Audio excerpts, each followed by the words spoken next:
Bom, então isso é convulsão. E o que é uma crise epilética? O que é uma crise reativa? Vamos ler junto o slide? Silvia, vai ficar lendo o slide, é importante, é conceito, gente. Crise epilética é uma manifestação clínica de um período de função neuronal excessiva sincrônica anormal. É uma crise, portanto, se estabelece de forma súbita, cística, temporária, no córtex cerebral. São disparos desordenados. Então, são disparos, a origem é no córtex, é ele mesmo. Pode ser motora, atônica, clônica, tônico-clônica, mioclônica, isso a gente já viu. Pode não ser motora, uma crise de ausência, só ficar olhando para o nada, uma crise autonômica, uma crise de comportamento, esses são os tipos de crise, isso a gente já viu. Porque são os tipos de crise convulsiva. Mas a crise epilética, então, é uma função neuronal excessiva, sincrônica e anormal, no córtex. Ele está funcional. E a reativa? É uma resposta natural de um cérebro normal a um distúrbio de função. Não começou ali. Alguém chegou ali e afetou a função. A origem é metabólica, tóxica, sempre extracraniana. E pode ser revertida com a correção do distúrbio extracraniano. Então, gente, é o seguinte. A crise reativa, manifestação clínica, convulsão. A crise epilética, manifestação clínica, convulsão. Então, qual é a diferença entre elas? O lugar onde tudo isso começou. Na crise reativa, eu tenho um problema extracraniano afetando a função cerebral. Se eu acabar com esse problema, essa disfunção extracraniana, o cérebro volta a funcionar. Normalmente, sem crises convulsivas, porque elas eram reativas a um problema extracraniano. E se eu tenho uma crise epilética? Se eu tenho uma crise epilética, o problema é intracraniano. E essa crise epilética, essas crises epiléticas que vão se dividir entre estruturais e idiopáticas, que a gente já vai ver. Então, primeiro, crise reativa. Gente, precisa ficar muito claro para vocês que é assim, o paciente que teve crise reativa convulsiona. O paciente que tem crise epilética convulsiona. A diferença é onde o problema está começando. A crise reativa, esse bicho não tem um problema dentro da cabeça. Ele está sofrendo por causa extracraniana. Esse paper ali, o que está dizendo? Convulsões reativas em gatos, um estudo retrospectivo de 64 casos. E aqui está a distribuição, os motivos pelos quais esses gatos que convulsionaram e que se sabe que a crise foi reativa, tiveram essa crise convulsiva. Intoxicação de causa desconhecida, intoxicação por fipronil, encefalopatia hepática, hipoglicemia, hipertensão, intoxicação por permetrina, por pesticida, encefalopatia renal, hiperglicemia e hipertireoidismo.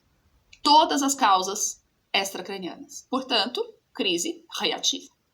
Ok? Aí vocês olham aqui em cima depois para ver quais são as mais frequentes, né? Mas é a desconhecida, permetrina, tá nessa ordem, fipronil, o cinza, sempre indo para cá e para cá. Pesticida, depois encefalopatia hepática, renal, hipoglicemia, hiperglicemia, hipertensão, hipertireoidismo, perdão.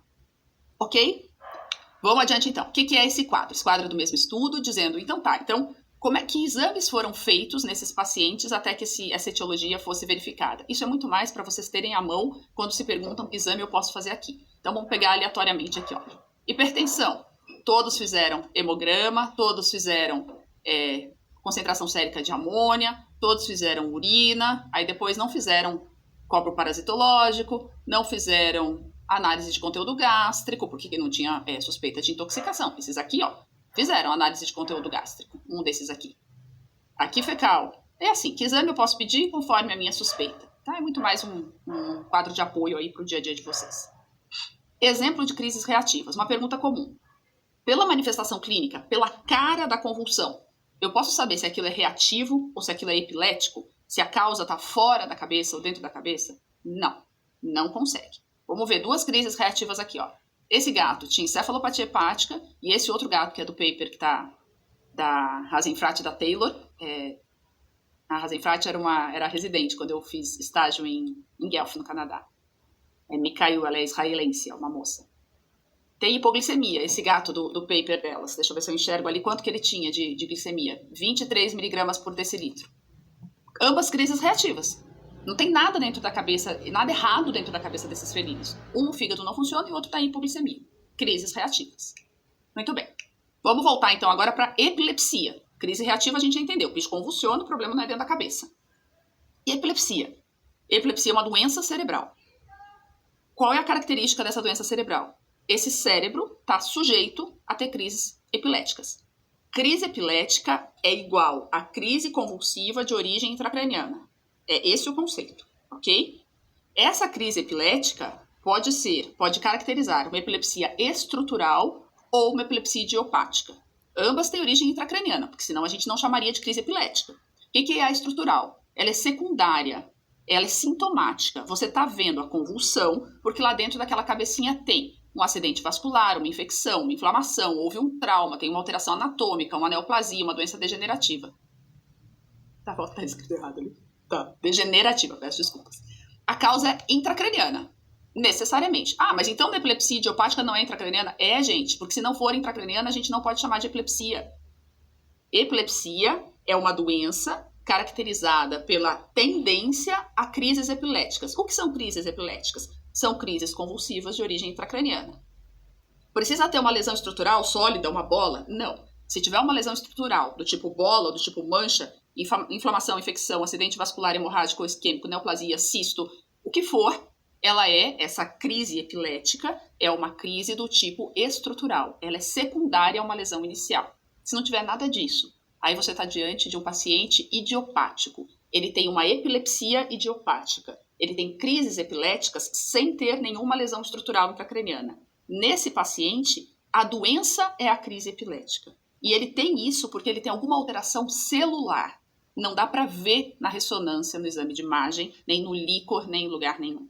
E essas crises epiléticas do tipo idiopáticas, a epilepsia do tipo idiopática, exige que todas as causas reativas, de fora do cérebro, do encéfalo, e estruturais, as lesões intracranianas, tenham sido descartadas, para que você diga, não tem causa extracraniana que justifique essa convulsão, não tem causa intracraniana visível que justifique essa convulsão.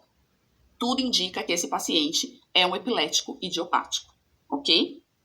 Bom, esses epiléticos idiopáticos podem ter uma epilepsia de origem genética, provavelmente genética ou de causa desconhecida. No fundo, a gente acredita que todos esses pacientes tenham uma epilepsia genética. Eles têm uma alteração de membrana de neurônio que está lá geneticamente codificada, uma herança genética.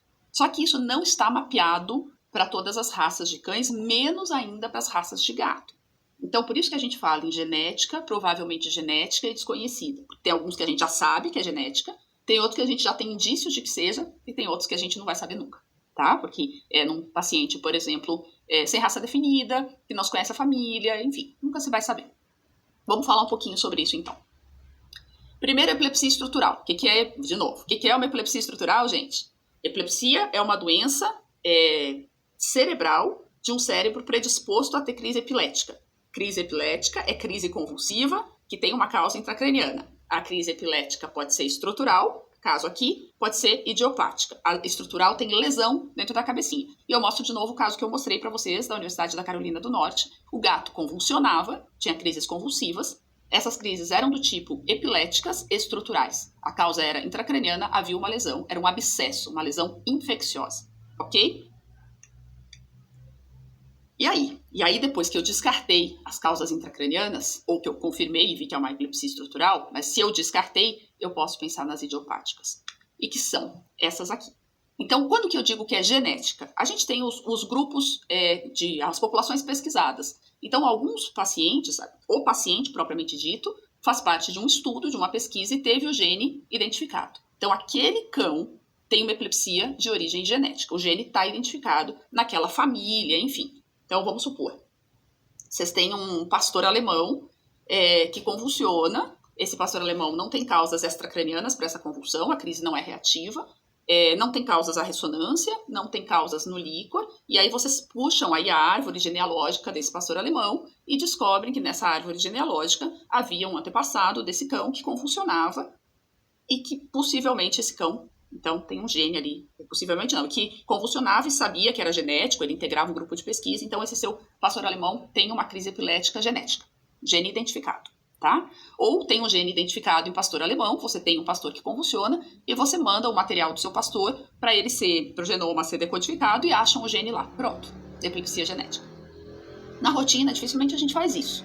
Então o que a gente tem na rotina com mais frequência? Provavelmente genético ou desconhecido. Quem são os provavelmente genéticos? São os pacientes que têm outros epiléticos na família, e aí mãezinha já convulsionava, paizinho já convulsionava e 3 filhotes da ninhada convulsionam. Provavelmente genética. Eu atendi uma ocasião um vira-latão de pitbull, e não fiz a pergunta sobre pais e mães no começo da conversa, sobre pai e mãe. E vai. Ele convulsionava muito, muito refratário à medicação, uma resposta muito pobre, né? E já vinha de outros colegas neurologistas, e vai. E lá pelas tantas, finalmente, eu fiz a pergunta sobre: você conhece os pais? Ai, conheço, doutora. O pai e a mãe convulsionam. Então, isso devia ter vindo logo no começo da conversa, né? Desde então, eu inverti a ordem da minha anamnese. A primeira coisa que eu pergunto é a origem do paciente, se conhece pai e mãe. Mas isso já te dá uma informação que não é boa. Esses epiléticos familiares, de origem provavelmente genética, eles são mais dificinhos de controlar um pouquinho, quando não é só uma mutaçãozinha naquele animal, enfim. Bom, algumas raças têm um gene bem mapeado historicamente, ó. E aí, em média, gente, 0,5% da população canina tem epilepsia idiopática. Em algumas raças, chega a 2% da população. A gente está falando aqui, ó, tô falando de cães, tá? Pastor, Golden, Husky, Border, Labrador, Beagle, Poodle, Dash, Collie, Sheltie, pastor de Shetland, né? Nessas raças, o gene já foi mapeado e a incidência, a prevalência dos episódios convulsivos, dos pacientes que têm epilepsia idiopática, é bem alta, bem acima da população em geral. Então, se você tem um paciente que convulsiona de uma dessas raças, a chance de ser genética é grande. Então, a gente pode classificar como provavelmente genético. Agora, tem outros pacientes, e ainda falando sobre cães, que eu não tenho indício de lesão estrutural, então a minha epilepsia não é estrutural, mas também eles não se encaixam nas que já têm algo genético mapeado, que não quer dizer que não seja, mas a gente não conhece. E aí fica com uma epilepsia idiopática de etiologia de origem desconhecida, tá? Isso em cães. E em gatos? Gente, em cães a gente tem meia dúzia aqui de raças que a gente já tem o gene mapeado. Em gatos isso está ainda mais atrasado. Olhem só. Lá vou eu e o meu óculos. Esse texto é de 2017, portanto muito recente. Assinado por algumas autoridades aqui da neurologia, entre eles o Volk, Holger Volk, que é um alemão que trabalhou no Royal College de Londres a maior parte da vida dele, agora está de volta à Alemanha, e que se dedica a estudar epilepsia. Tá? Olha o que eles escreveram aqui. Uma década atrás, a gente duvidava da existência de epilepsia idiopática em gatos. Então, o gato convulsionava, ele está falando, gente, de 2007. O gato convulsionava, o neurologista já pensava, bom, como a gente não fala em epilepsia idiopática nesse gato, ou ele tem uma causa extracraniana para essa convulsão, ou ele tem uma lesão sólida dentro da cabeça. Era assim o raciocínio, tá? No entanto, as evidências vêm crescendo nos anos recentes e elas têm dado muita evidência e encerrado esse debate de alguma forma, né? Deixa eu dar uma iluminada ali na tela, ó. Aqui. Num considerável número de gatos epiléticos, nenhuma normalidade está sendo identificada. E eles estão sendo diagnosticados como epiléticos idiopáticos.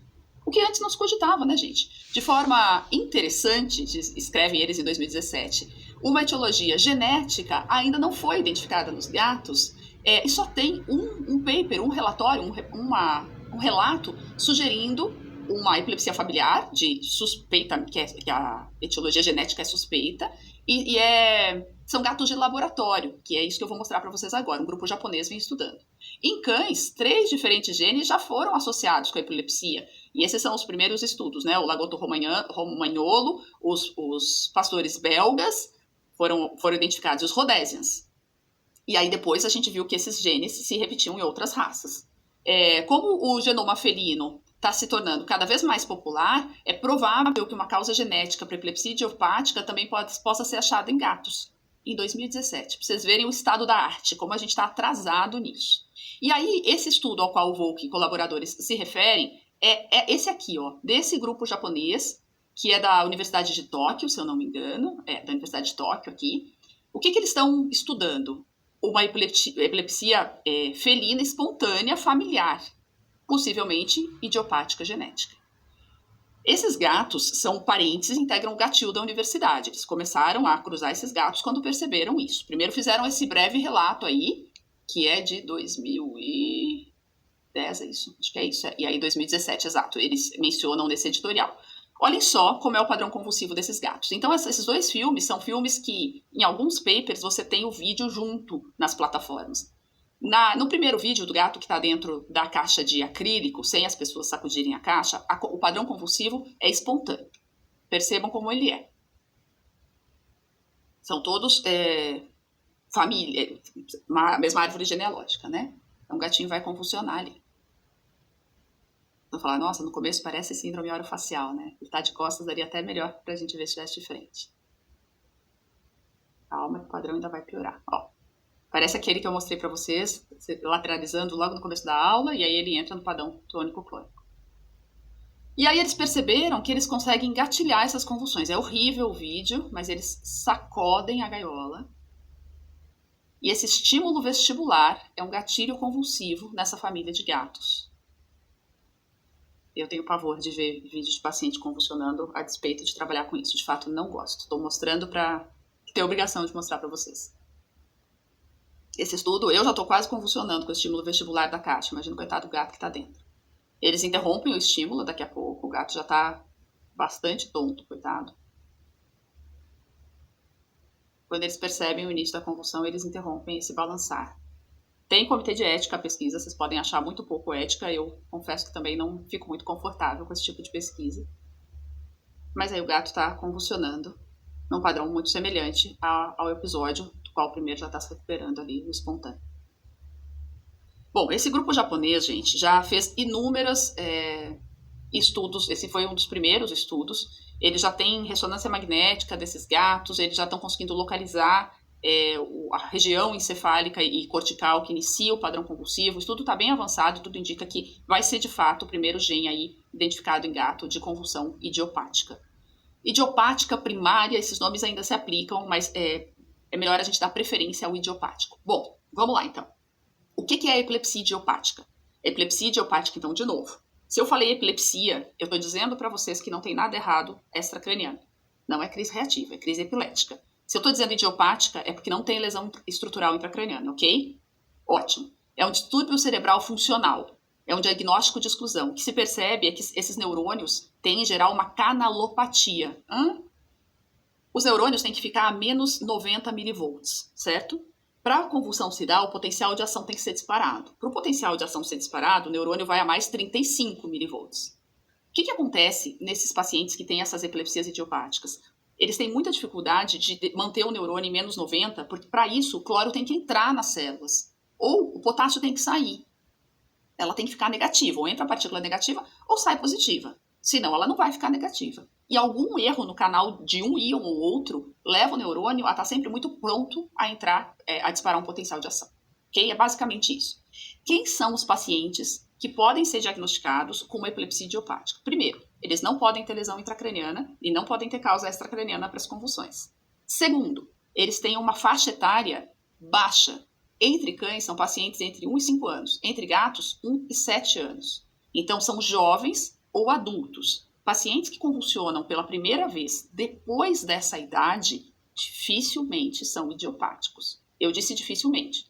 Eu não disse hipótese nenhuma, mas é dificilmente. Não é a primeira hipótese diagnóstica.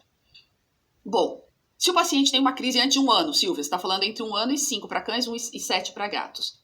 Crises antes de 1 ano, só 26% têm epilepsia idiopática. E os outros? Em geral, causas estruturais congênitas ou inflamatórias infecciosas sobretudo. E se a crise é depois dos 7 anos? A epilepsia estrutural com lesão intracraniana é 3,5 vezes mais frequente nesses pacientes do que a epilepsia idiopática. Os 5 anos, gente, é basicamente uma idade de corte. Tá? Em gatos você pode ir a 7. Casuística.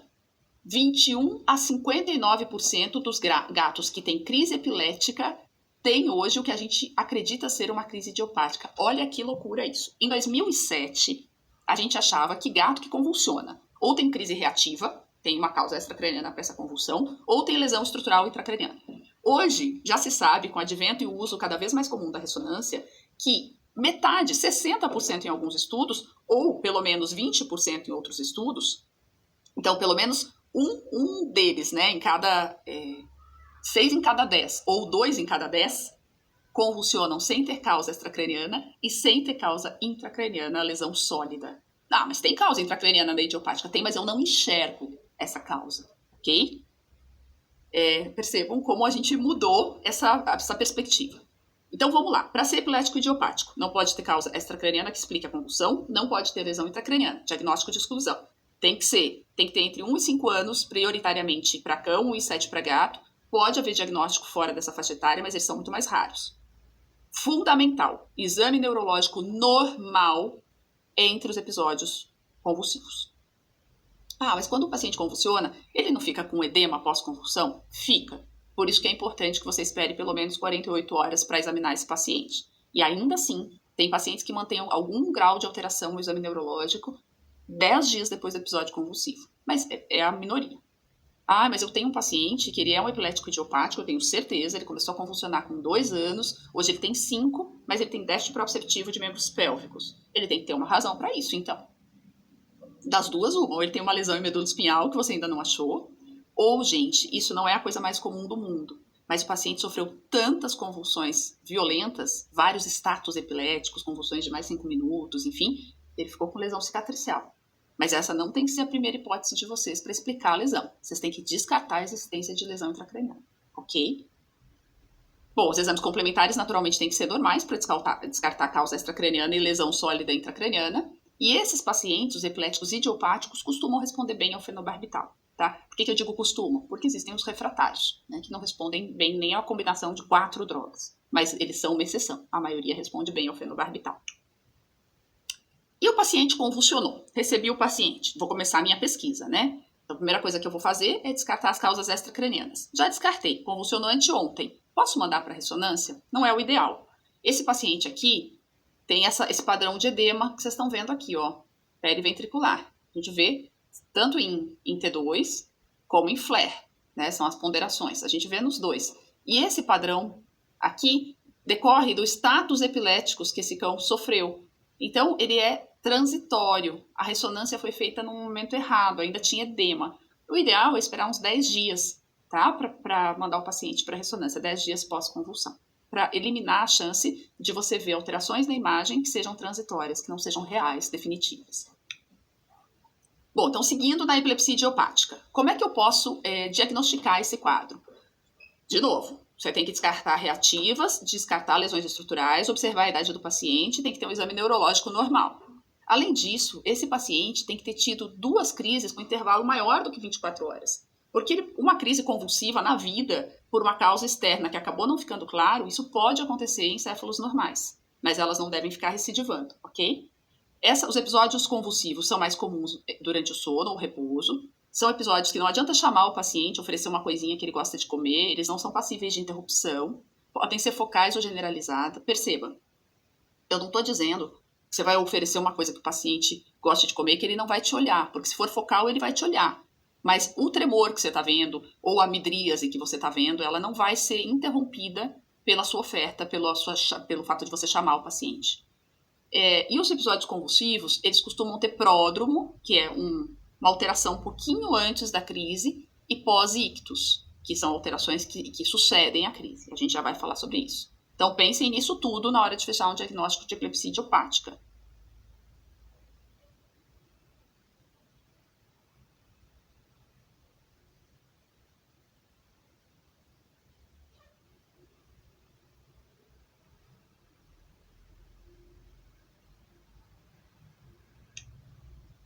Então, vamos lá. O paciente chegou, ele convulsiona. Como é que vocês vão abordar esse paciente?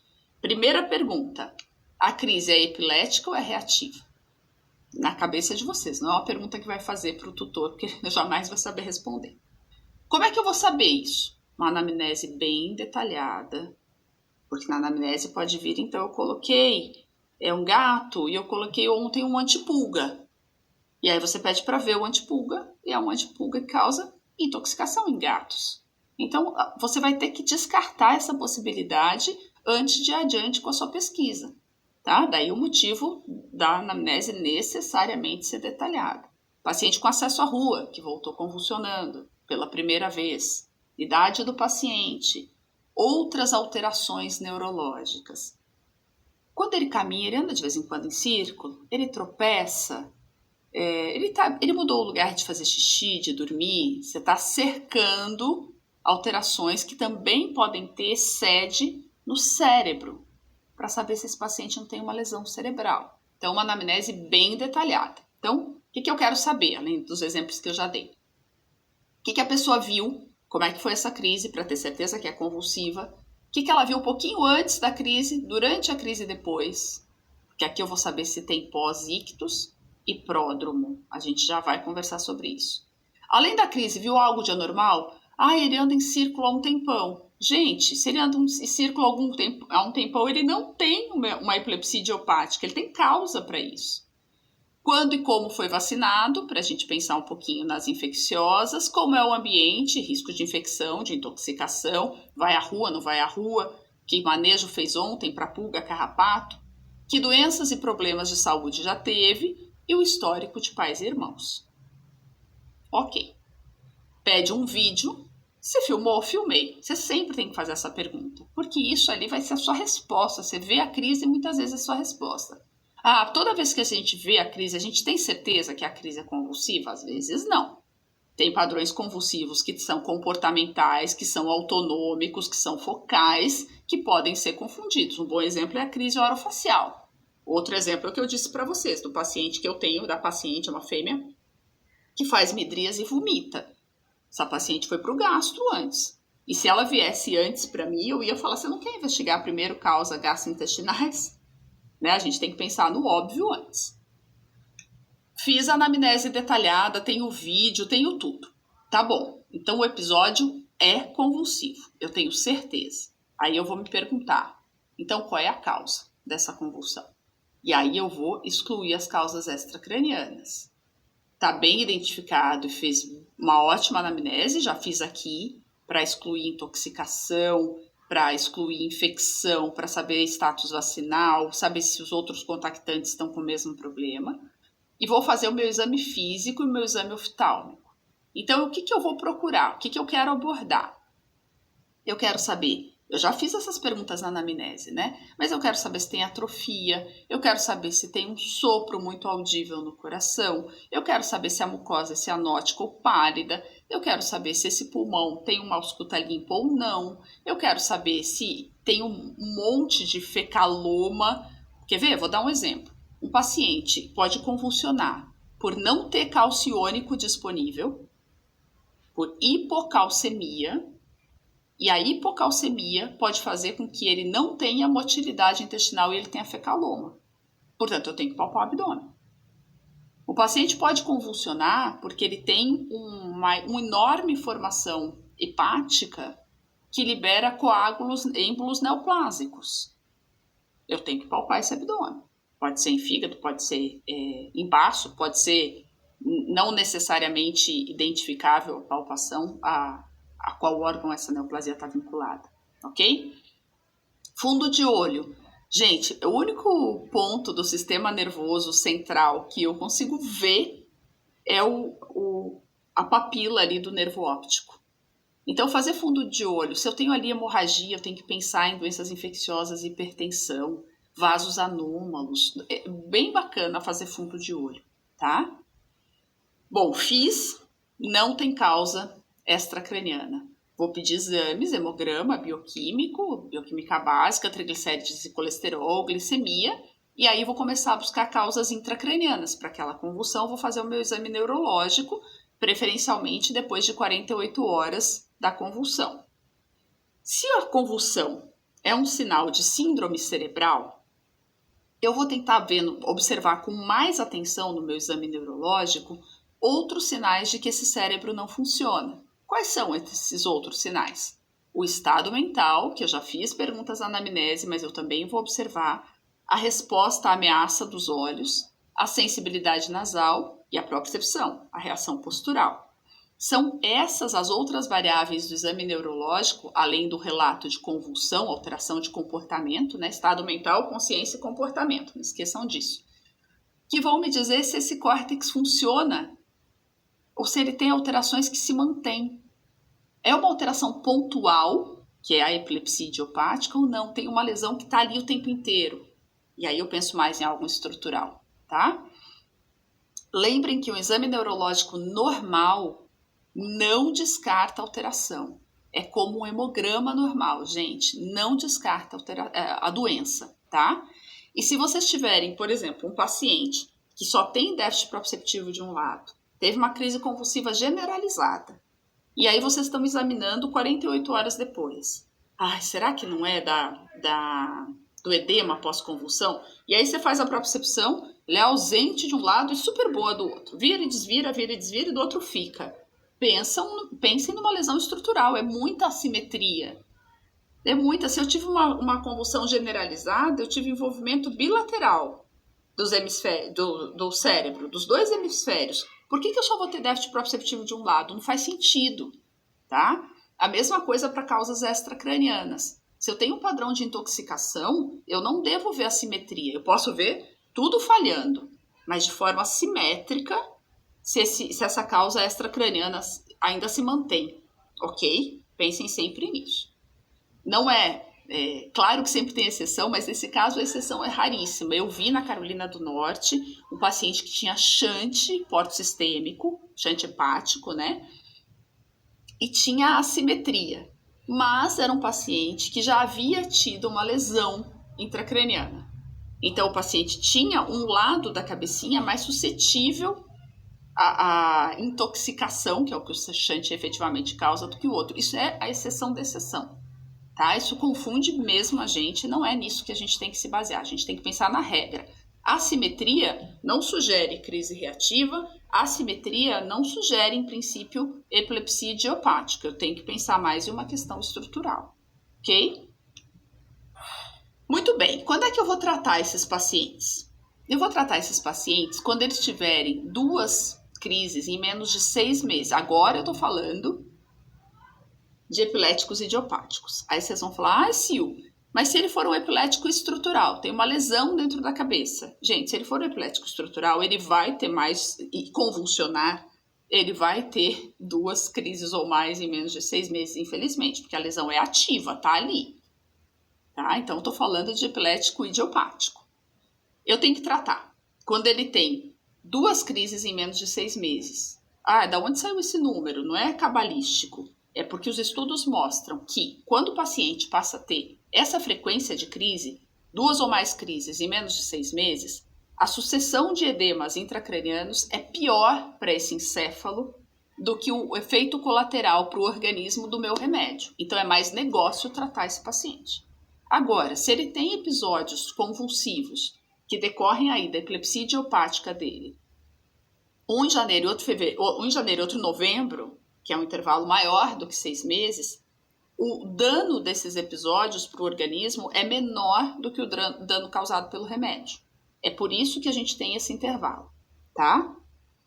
Devo tratar sempre que o paciente em algum momento apresentou cluster ou status epiléticos. Conceitos. Cluster. 2 ou mais crises epiléticas de origem intracraniana dentro de 24 horas com recuperação da consciência. Então, cluster. Convulsionou, passou um tempo, 2 da manhã, convulsionou, meio-dia. Mas entre essas 2 convulsões, ele ficou alerta. Isso é um cluster, tá? Ele nunca tinha convulsionado antes, tem que começar a tratar. Status epiléticos. Porque eu estou discutindo quando eu trato, quando eu começo a tratar, né, gente? O paciente nunca convulsionou. Convulsionou pela primeira vez, durou mais do que 5 minutos. Status epiléticos, tem que tratar. Ou convulsionou pela primeira vez, nem recuperou a consciência, convulsionou de novo. Mesmo que essa primeira tenha sido 30 segundos. Isso também é status epiléticos, tem que tratar. Por que tem que tratar? É sempre balança, porque o dano disso e a chance desse encéfalo, desse cérebro especialmente, ficar sincronizado e ficar convulsionando, a chance disso acontecer e o dano decorrente disso é maior do que o dano que decorre da medicação, ok? Além disso, é o que eu falei, antes eu estava falando de doença de epilepsia, 2 crises em menos de 6 meses, epilepsia idiopática. Cluster status não interessa a origem, crise reativa, idiopática, estrutural. E sempre que tiver doença estrutural. Porque ele tende a convulsionar porque a doença é ativa. Outros critérios. Se o pós-ictus é muito grave, o bicho fica extremamente agressivo, fica cego um tempão, ou um pós-ictus de alteração de comportamento que dure mais de 24 horas. Então vamos ver aqui os conceitos de pródromo, ictus e pós-ictus. O pródromo é uma inquietação, aquela ansiedade horas, um dia antes do dia que convulsiona. Pacientes humanos relatam o pródromo, falam, nossa, eu estou estranha. Por exemplo, se eu sei que eu tenho crises epiléticas, acho que eu vou convulsionar. Eles relatam, eles percebem. Os pacientes caninos e felinos, às vezes, ficam mais arredios ou pedem mais carinho, se aproximam mais ou menos dos tutores. Buscam lugares nos quais eles se sentem mais seguros. Isso pode ser o pródromo, você tem que observar. Tutores atentos, às vezes, percebem com mais facilidade o pródromo dos pacientes. O ictus é a atividade epilética convulsiva, né, convulsão com origem intracraniana propriamente dita. E o pós-ictus, que pode durar poucos segundos até dias, são as alterações que sucedem à convulsão, que podem ter mais ou menos gravidade. Então, tem relato de pós-ictus, rapidinho estava normal, se desequilibrou um pouquinho, mas já estava brincando, não ficou agressivo. E tem pacientes que ficam transtornados no pós-ictus. Então, um pós-ictus muito duradouro ou de muita agressividade, muito transtorno, também é indicação de tratamento, tá? Muitos vão direto no potinho de água e comida, enfim, e rapidamente se recuperam. Aí esse pós-ictus, não, por si só, não é indicação de tratamento, você tem que ver os outros critérios. O objetivo do tratamento, da terapia anticonvulsivante. O primeiro objetivo seria erradicar as crises. Mas isso é raro e você não deve trabalhar com esse objetivo. E nem deve dizer ao tutor que o seu objetivo é erradicar a crise, porque isso dificilmente vai acontecer. Eu sempre digo para os tutores que um paciente que convulsiona, em algum momento vai convulsionar de novo, porque é assim. Se esse algum momento vai ser breve ou vai demorar para chegar, é o que a gente vai tentar perseguir, que ele demore para chegar. Segundo objetivo da terapia, evitar clusters e status epiléticos. Então, evitar essas convulsões duradouras ou frequentes, ok?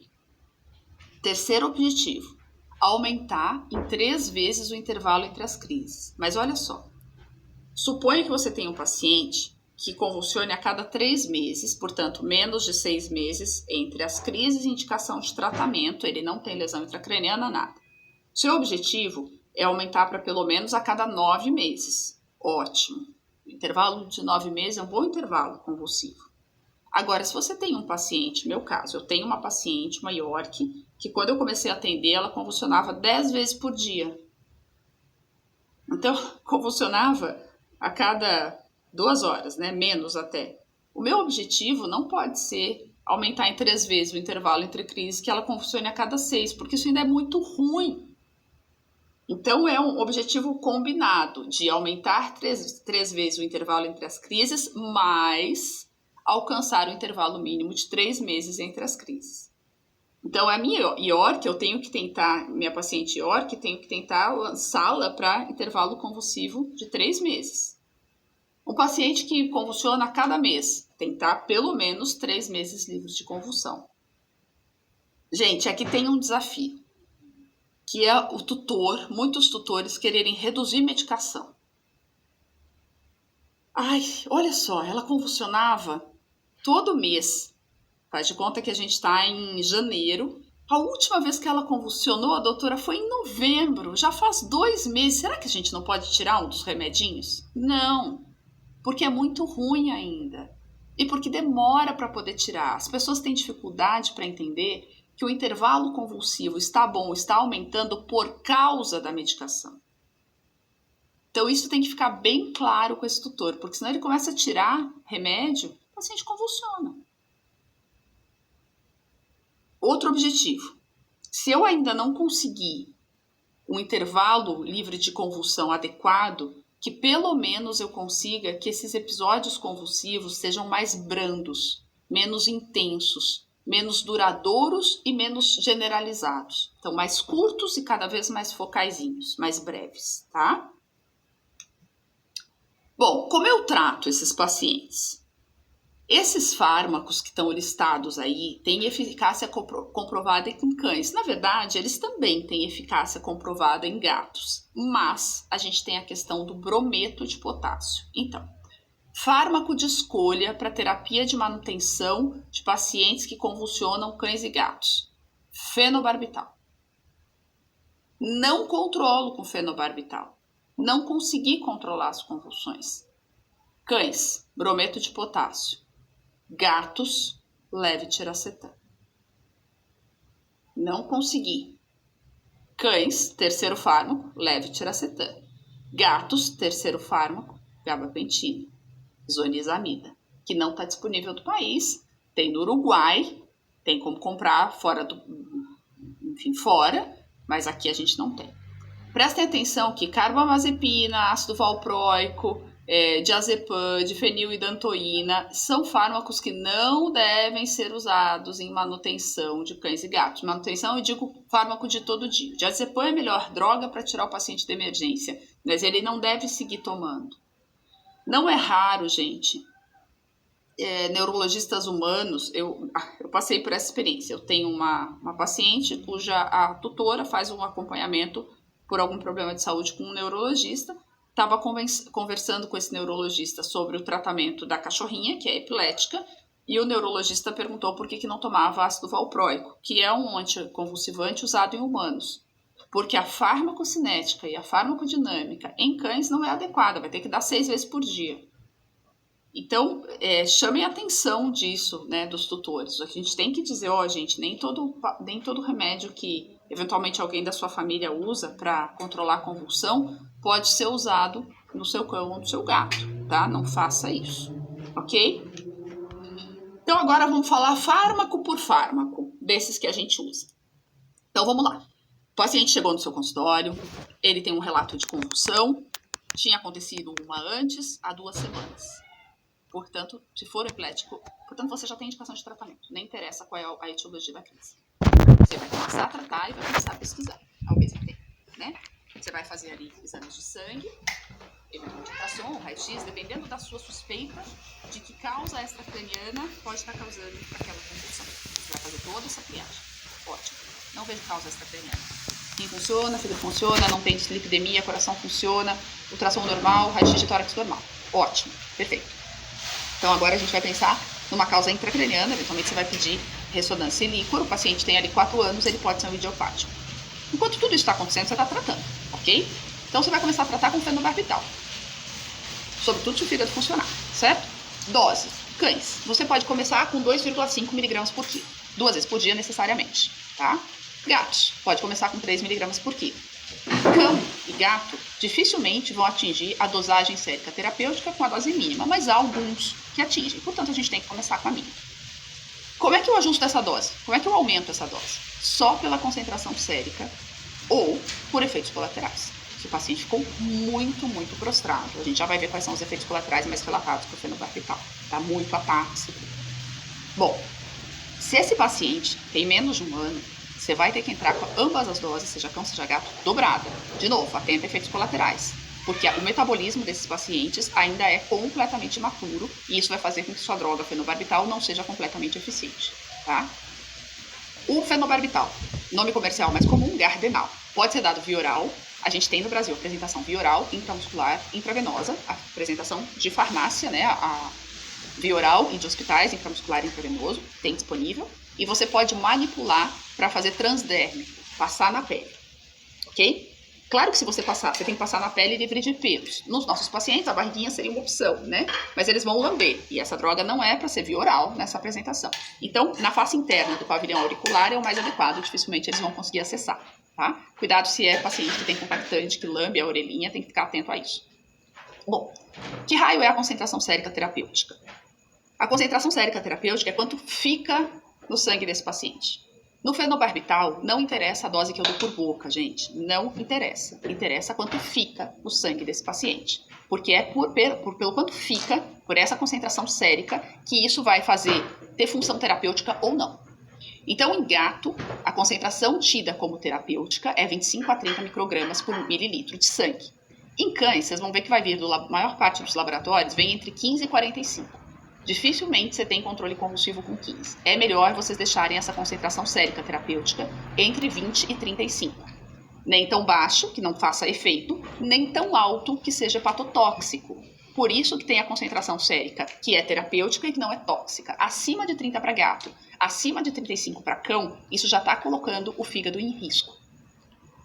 Bom, o tempo de meia-vida, 34 a 43 horas. Para que serve o tempo de meia-vida? Porque eu tenho que, primeiro, definir a minha segunda administração, enquanto eu ainda tenho 100% do fármaco em circulação. Por isso que o fenobarbital tem que ser BID, né, a cada 12. Mas mais do que isso, a estabilização sérica da droga, ela só acontece depois de 7 tempos de meia-vida. Tá? Isso é um cálculo da farmacodinâmica mesmo das drogas. Então, entre 10 e 14 dias, o fenobarbital chega numa concentração sérica estável. O que tudo isso significa, Silvia? Significa o seguinte: esse paciente hipotético que a gente disse, chegou ao consultório de vocês convulsionando e já era a segunda convulsão ali dos últimos dias, ele começou a tomar fenobarbital hoje. Vocês têm que coletar um sangue e dosar quanto fenobarbital tem no sangue desse paciente depois de 15 dias, porque daí vocês têm certeza que a concentração sérica já está estável e vão avaliar se ela é terapêutica. Vão avaliar se ela, se for um cão, está entre 20 e 35, se for um gato, entre 25 e 30. Bom, e se não tiver? Já falo da metabolização ali. E se não tiver? Se não tiver, você tem que ajustar a dose. E se tiver excessiva, você tem que baixar a dose. Ajustes de dose e reduções de dose, procurem fazer em torno de 25% da dose, um quarto da dose. Então faz de conta que o paciente toma um comprimido de 100 miligramas. Tá? O peso dele foi isso que resultou. Se eu tenho que aumentar, eu vou passar para um comprimido mais um quarto. Se eu tenho que diminuir, eu vou passar para 3/4 de comprimido. Se a dose estiver excessiva, eu diminuo. Se a dose estiver pouquinha, eu aumento. Tá? E aí já está na concentração sérica terapêutica, aí você vai ter que fazer novo exame de sangue, pelo menos 15 dias depois do ajuste da dose, para saber se está agora, se essa concentração sérica que você obteve está terapêutica e não está excessiva. É isso. Metabolização do fármaco, hepática. Então, suponham que o paciente que chegou a vocês tenham descoberto aí com as investigações que é uma crise reativa por causa de um shunt portosistêmico. O fenobarbital não é o fármaco que vocês devem continuar usando. Se for um cão, vocês devem trocar por brometo de potássio. Se for um gato, podem até associar o brometo com o levetiracetam, porque o brometo, vocês vão ver daqui a pouco, demora para ficar estável. Se for um gato, vocês têm que ir para o levetiracetam. Não pode ser um fármaco que exija que o fígado trabalhe, porque o fígado não é um fígado que está trabalhando, porque o vaso está desviando o sangue dele, tá? E a excreção é renal. Se vocês têm um paciente nefropata, talvez ele mantenha muito mais tempo essa concentração. Tem que fazer um ajustezinho de dose para baixo, porque ele demora para excretar esse fármaco, ok? Bom, e outros exames, fora a concentração sérica? Você pode fazer exames a cada 3 ou 6 meses, hemograma e, sobretudo, função hepática. Ah, renal não precisa? Precisa. Acabei de dizer que se for nefropata, às vezes você tem que ajustar a dose para menos. Passa no começo a cada 3 meses, 1 ou 2 vezes, tá estável, tá na dosagem, na concentração sérica terapêutica, o paciente está com controle convulsivo, você pode passar para 6 meses, ok? Bom, já falei para você, se tiver que retirar tem que ser 25%, e se eu tiver que retirar completamente? Não é só fazer um ajuste de dose para baixo. 25% a cada 3 semanas, 1 mês. Quer ver? Vamos dar um exemplo. Você tem um paciente que até estava controlado, mas fez uma hepatopatia. Você vai ter que tirar o gardenal, o fenobarbital. Você vai tirar 25% a cada 3 semanas, 1 mês. Até zerar. Enquanto isso, você vai colocar os outros fármacos anticonvulsivantes se ele ainda não estava sob terapia de outros fármacos, ok? Porque se você só tirar, ele vai convulsionar. Pastores alemães, muitas vezes, têm quadros de hiperestabilidade com fenobarbital logo depois do início da administração. Se vocês têm um paciente que tenha essa reação, vocês têm que trocar o fármaco.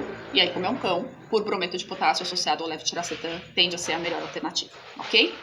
Então, vamos adiante. Esse estudo aqui é muito bacana. Um estudo feito em gatos. A pergunta era assim, e aí? Qual é a melhor droga? Que evidências a gente tem? Então, fizeram uma revisão sistemática das drogas antiepiléticas, anticonvulsivantes, da segurança e da eficácia em felinos epiléticos. Olha só, de saída, gente, o estudo já mostra que, assim, a nossa qualidade de evidência é muito ruim, sobretudo para gatos, mas também não é sensacional para cães. Olha só, eles pegaram entre 73 e 2017, quantos estudos tinham tentado avaliar a segurança e eficácia de drogas anticonvulsivantes? 684. Desses 684, eles só conseguiram incluir 40, porque os outros não dava, eram muito ruins, faltavam muitas informações. E desses 40, só 2 estudos eram aleatórios, randomizados, grupos randomizados, e só 2 eram cegos e randomizados. O que significa que os outros têm muito viés, porque quando o observador sabe o que ele está fazendo, ele pode se sugestionar. E olha só, ainda entre os 40 que foram selecionados. As doses eram variadas, muito risco de viés porque não eram cegos. As populações eram pequenas, menos de 10 pacientes em 90% desses estudos. Quem disse que o bicho era um epilético? Porque, ó, em epilepsia ferida, então tem que ser ou lesão estrutural ou paciente epilético idiopático. Diagnóstico mal feito, não tinha exames suficientes extracranianos para descartar crise reativa. E eles foram acompanhados por menos de 6 meses, o que é muito pouco, mesmo os 40 selecionados. Mas é o que a gente tem. Então, eu vou apresentar alguns dados desse estudo, que é muito bom, mas mostra que os estudos em geral não são tão bons, para vocês verem um pouquinho de eficácia e, sobretudo, de efeitos colaterais esperados, tá? Então, olha só, é em gato, mas vocês podem dar uma extrapolada para cão, não é muito diferente, ok? Eu peguei o de gato também por causa do brometo, que é o que a gente tem que discutir. Então, olha só, o que eu devo esperar? Aqui tá que eles avaliaram para falar sobre eficácia e para falar sobre segurança. Não vou me ater a esses dados, estão aqui só para que vocês tenham. Vou me ater aos gráficos. Esses são os efeitos colaterais percebidos nos pacientes. Barrinhas em azul são efeitos colaterais que eles notaram que são dose dependente. Aumenta a dose, aumenta o efeito colateral. E vermelho, idiosincrático. Tem nada a ver com a dose, foi uma reação do paciente. Olha só. Fenobarbital, então. O que a gente está vendo aqui? Ó? Mais de 20% tem algum grau de sedação, e aí vai diminuindo. Ó. Polifagia, ataxia, aumento de LT, paraparesia, aumento de FA, leucopenia, perda de peso, dermatite, pseudolinfoma, que é uma reação cutânea, que parece linfoma, mas ela é uma reação inflamatória, e aqui essa não foi dose dependente, polidipsia, mudança de comportamento, prurido, trombocitopenia, estomatite, coagulopatia. Essas últimas também não relacionadas à dose oferecida ao paciente. Então, esses foram em gatos, os efeitos colaterais mais esperados com o fenobarbital. Todos ali, com exceção da sedação, abaixo de 20% dos pacientes, tá? Então, fármaco considerado seguro, relativamente seguro, né?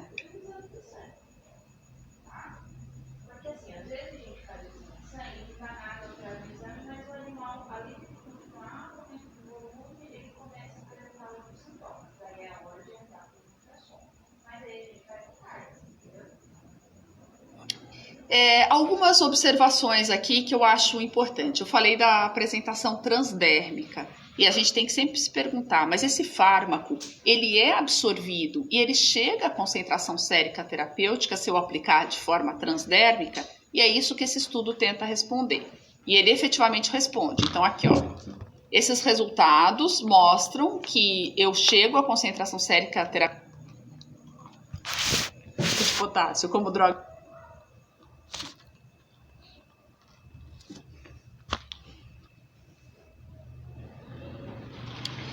Algumas observações aqui que eu acho importante. Eu falei da apresentação transdérmica e a gente tem que sempre se perguntar, mas esse fármaco, ele é absorvido e ele chega à concentração sérica terapêutica se eu aplicar de forma transdérmica? E é isso que esse estudo tenta responder. E ele efetivamente responde. Então aqui, ó, esses resultados mostram que eu chego à concentração sérica terapêutica de PB fenobarbital pela aplicação transdermal crônica. Só que eu tenho que dar 9 miligramas por quilo nesse formato transdérmico a cada 12 horas. Então aqui, gente, se eu opto pela apresentação transdérmica, a minha dose mínima deixa de ser 2,5 miligramas por quilo a cada 12 para cão e 3 para gato. Ela passa a ser 9 miligramas por quilo, para que eu possa chegar à concentração sérica terapêutica.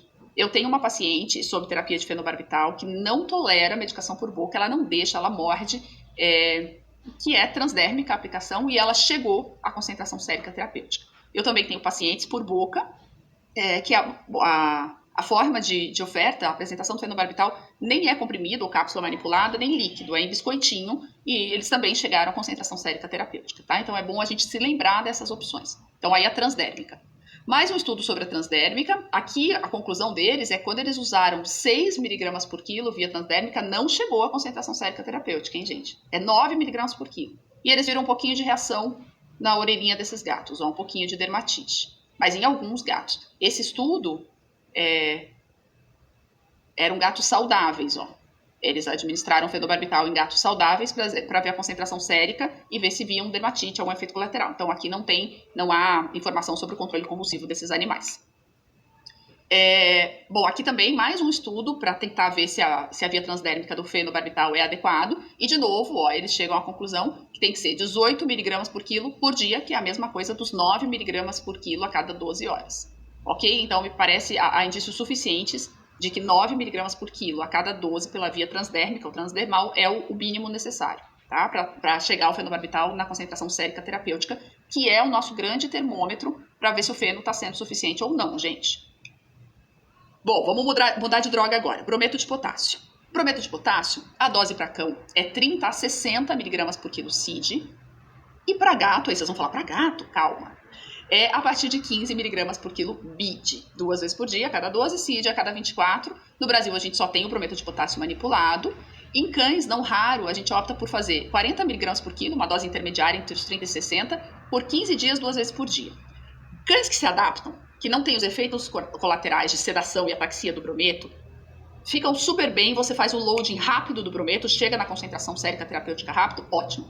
Tem cães que você faz o BID, o bicho fica completamente incoordenado e você tem que tirar. E vou dizer mais, tem cães que ficam incoordenados com o brometo CID. Eu tenho uma paciente, uma pug, que não é epilética idiopática, ela tem uma epilepsia estrutural, uma doença inflamatória intracraniana, ela não se adaptou, ela precisou do brometo e ela não se adaptou. Então, a primeira pergunta que eu vou responder aqui para vocês é, mas em que situação o paciente vai precisar do brometo? Se eu já estou usando fenobarbital. Então, vamos lá. Você está usando o fenobarbital naquele nosso paciente hipotético, que convulsionou 2 vezes, você está investigando a causa da convulsão e tal. Fez a concentração sérica terapêutica, está adequada. Mas o paciente, você não conseguiu nem aumentar em 3 vezes o intervalo convulsivo, nem passar de 3 meses de intervalo entre as convulsões. Então, o controle que você está obtendo não é bom. O controle convulsivo ainda não é bom, mesmo estando fenobarbital em dosagem adequada. Essa é a situação. Quando o feno está em concentração sérica adequada e você não tem o controle convulsivo, que você tem que lançar a mão do segundo fármaco, em combinação com o fenobarbital. Ele não substitui o fenobarbital. E aí, se o seu paciente é um cão, a opção é o brometo de potássio. E se for um gato, do ponto de vista de controle convulsivo, poderia ser o brometo de potássio, mas os efeitos colaterais em gato são sérios e podem levar à morte. E é por isso que o brometo de potássio não é um fármaco indicado em felinos, ok? Então não é que ele não tem dose e ele não funciona para o controle convulsivo. Não, ele tem dose e ele funciona. Só que, é o que está escrito aqui, gente, ele causa uma pneumonite eosinofílica sem relação com a dose em 35% a 42% dos gatos. Ou seja, quase metade dos seus pacientes tem risco iminente de morte com o brometo de potássio. Não dá para usar um fármaco com esse risco. Não tem como. Tá? Uma pneumonite que o bicho e morre de angústia respiratória. Tá? Então, a associação do segundo fármaco deve ser feita quando o fenobarbital, a despeito de estar na dosagem, na concentração sérica terapêutica, não está controlando as convulsões como a gente gostaria. Como a gente gostaria? 3 vezes o intervalo convulsivo, sendo pelo menos 3 meses entre as convulsões. Ok? Ótimo. Então, vamos adiante. A concentração sérica terapêutica do brometo é ali, ó, de 20 a 32 milimols por litro ou 2.000 miligramas por litro. A questão, gente, é que a gente acaba não fazendo a concentração sérica do brometo. É um exame caro e vocês vão ver ali que, diferente do fenobarbital, ele não atinge a concentração sérica terapêutica em 15 dias. Olha o tempo que ele demora. 80 dias, porque é 7 vezes a meia-vida dele. Entenderam? Então a gente não faz, porque imagina, gente, eu espero 80 dias para o brometo ficar estável. Aí eu faço uma concentração sérica cara. Aí eu concluo que ele não está ainda na dosagem terapêutica. Aí eu espero mais 80 dias. Então, assim, a gente vai ajustando o brometo entre 30 e 60, conforme o que a gente vê de controle convulsivo e de efeito colateral. Infelizmente, a prática é assim, tá? O brometo não passa pelo fígado. Então, para cães com hepatopatia, ele tem uma boa indicação. Para gatos com hepatopatia, a gente vai ter que lançar a mão do levetiracetam, que a gente ainda vai falar sobre ele, tá? A excreção é renal, exemplo do fenobarbital. Esse cloreto de sódio interfere na eficácia? Talvez seja uma informação que passa batido por muitos tutores e reside na causa do descontrole convulsivo de alguns pacientes que usam brometo. Estou falando de cães. Olha só. Para entrar na célula, o brometo ele concorre com o sal da dieta. E se eu tiver muito sal na dieta, oscilando, o brometo não entra na célula. Então, assim, o paciente come ração e 3 bifinhos petisco por dia. Eu não acho uma dieta adequada. Mas não é isso que eu estou dizendo, se é adequado ou não. Eu estou dizendo, como neurologista, quem vai dizer lá se é adequado ou não é o nutrólogo, tá? Faz de conta. Mas eu estou dizendo que se ele começar a tomar o brometo, ele precisa continuar comendo a ração e os 3 bifinhos todos os dias. Eu estou falando de estabilidade da dieta. A mesma dieta todos os dias. Eu quero dar o brometo, mas a dieta dele é inadequada. Então muda a dieta antes de começar o brometo, estabiliza a dieta e começa o brometo, tá? Por quê? Porque senão é aquele cachorro que chega segunda-feira convulsionando no seu consultório. Aí conversa vai, conversa vem. O tutor diz que ontem teve um churrasco na minha casa, deram bastante carne para ele. A carne tem sal. Ele comeu mais sal, daquele sal grosso, do que ele deveria. O brometo não entrou na célula. Mesma coisa, paciente que toma brometo e é internado por algum motivo e dá-lhe solução fisiológica nesse paciente. NaCl é 0,9%. Também vai concorrer com brometo. Esse paciente pode ser exposto ao risco maior de convulsão. Se ele ainda não toma levetiracetam, talvez seja o caso de você juntar um levetiracetam durante esse período de internação. Tá bom? Bom, eficácia do brometo. Controla 35% dos pacientes. Então, vamos fazer uma conta aqui num universo hipotético de 100 pacientes que convulsionam, tá? Cães, no caso, porque vai usar o brometo. Gatos, a gente vai direto pro levetiracetam. Desses 100, 85. 80, 85. Vamos considerar 85. 85 vão ter controle convulsivo com fenobarbital. Sim, o que é controle convulsivo? Mais de 3 vezes o intervalo convulsivo inicial para além de 3 meses. 85 com fenobarbital. Sobram 15, gente. Desses 15, vamos dar uma arredondadinha assim, vamos fazer 30% para ficar fácil nessa. 5 também vão ter um controle convulsivo com brometo. Faltam 10. Esses 10 são aqueles que não tinha controle convulsivo com feno, você acrescentou brometo, tá ali na dosagem, já tá meio perto da máxima, olhando efeitos colaterais, tá controlando também. Não esquece que o brometo não controla assim, ele demora um pouquinho para chegar na estabilidade dele, né? Isso é uma coisa chata. Tá com o brometo também, você vai ter esses 10 aí que não controlaram e pro terceiro fármaco, no caso de cão. Gato, você controlou 85 com fenobarbital, faltam 15, você vai ter que ir pro levetiracetam, tá bom? Vamos lá, e a sedação, ataxia, diarreia, alteração de comportamento são os efeitos colaterais mais frequentes do brometo. A ataxia não é irrelevante, assim, a ataxia é importante, uma coordenação importante dos pélvicos. A sedação também. A diarreia não vejo com tanta frequência, para ser sincero. Alteração de comportamento, mais a prostração mesmo. Então é aquele estudo que eu mencionei de segurança e eficácia dos anticonvulsivantes em felinos, especificamente. E aí esse não se aplica a cães, porque em cães o brometo é muito mais seguro, mas olhem só. Tosse, 50%. Dispneia, um pouco mais de 10%. Taquipneia, uns 5%. Qual é o risco disso aqui, gente? É tudo vermelho. Não é dose dependente. Você não consegue controlar. Aí sedação e ataxia, dose dependente. Bromoderma. Bromoderma é uma alteração cutânea que é reação a brometo. Meio vegetativa, assim. Vômito, ganho de peso, polidipsia. Mas o que é dose dependente assusta menos. O grande problema é o que não é dose dependente. E no caso dos gatos, aquela tosse, ela pode ser uma tosse de uma pneumonite eosinofílica que pode ser fatal para o gato. Não dá para arriscar, gente. A despeito do controle compulsivo ser bom com brometo. Ok? Que é isso aqui. O que eles fizeram nesse estudo? Esse estudo, eles querem saber E aí, a gente deve usar brometo em gatos? É um estudo antigo até, de 2002. Fizeram o seguinte, pegaram 7 gatos, 7 adultos, machos, e pegaram saudáveis, e fizeram um estudo retrospectivo com 17 que tinham convulsões. Então, em 7 é prospectivo o estudo, e em 17 eles tinham convulsões e tinham tomado brometo.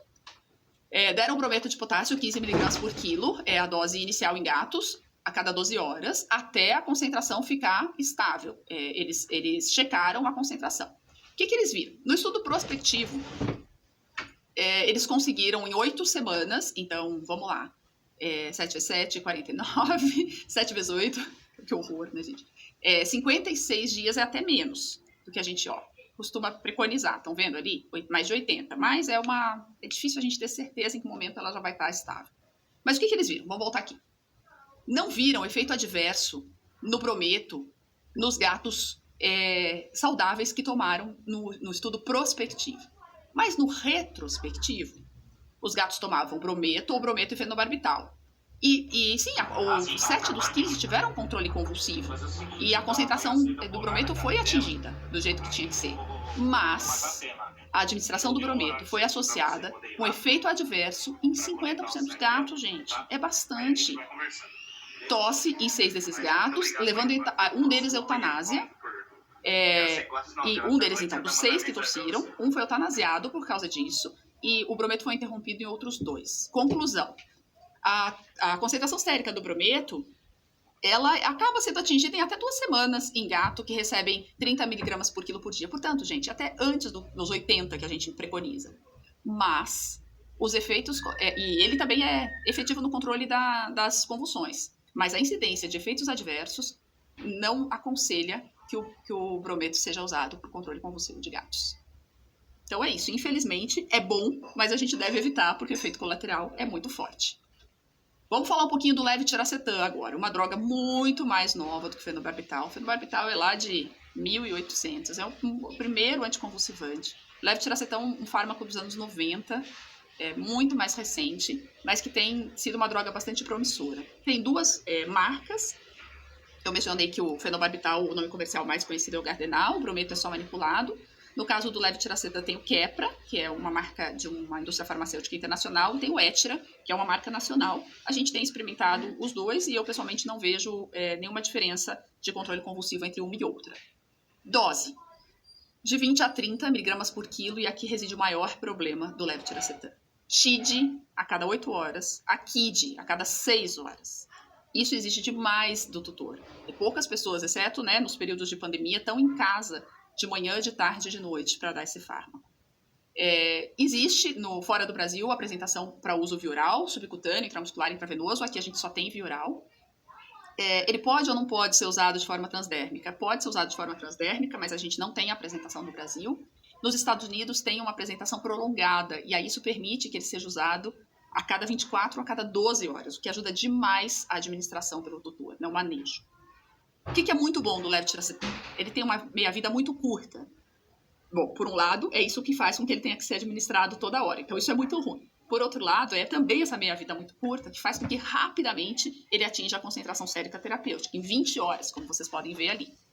Então, eu mencionei agora há pouco, um cão, por exemplo, que tome Gardenal e brometo de potássio, que seja internado e vai tomar muita fluidoterapia, que o sal da fluido vai acabar concorrendo com o brometo. Você pode entrar com levetiracetam e no mesmo dia que você começou a administrar, ele já está fazendo efeito. Outra coisa muito boa do levetiracetam: ele não faz indução enzimática e nem dependência. Você pode tirar o levetiracetam, que você não pode fazer com o Gardenal de jeito nenhum, e o brometo é bom você tirar com um pouquinho de cautela, tá? Embora ele mesmo vá reduzindo bem gradualmente no sangue, o brometo, diferente do Gardenal. O Gardenal tem que desmamar aqueles 25% a cada 21 dias ou um mês. Bom, o levetiracetam é bom para os hepatopatas, é a segunda opção para os gatos, depois do Gardenal. A excreção dele também é renal, a gente tem que ficar atento. Com os nefropatas, às vezes tem que reduzir um pouquinho a dose. Quando associa com feno, chega a 50%, 100% de eficácia. O que é isso? Então vamos fazer a nossa conta dos 100 pacientes. Primeiro, 100 cães. Dos nossos 100 cães, 85 tinham tido controle convulsivo com fenobarbital, a gente usou o brometo, e aí a gente teve mais uns 30% desse universo ali, sobraram 15, e a gente reduziu para 30% a efetividade do controle convulsivo, e daí dos nossos 85 já tinham ido, sobravam 15, 30%, 5, sobram 10 sem controle convulsivo. Entrei com o levetiracetam. Esse aqui vai controlar desses 10, mais 5 e às vezes até todos. É uma boa resposta nesse universo que resta. Silvia, mas então é esse o fármaco, ele controla de 50 a 6. Gente, na associação. O gato, eu tinha lá 85 gatos no meu universo de 100 controlados com fenobarbital. E dos 15 que sobram, entre 7 e 15 vão ter controle com levetiracetam. TID, TID. Então, é isso, ele tem um bom controle, mas não como monoterapia. Mas qual é o controle como monoterapia? Em alguns grupos, muito bom. O problema é que a gente não sabe ainda em quais tipos de convulsão o levetiracetam eventualmente pode ser até melhor do que o fenobarbital como monoterapia. Isso está em estudo. Eu vou mostrar um caso para vocês.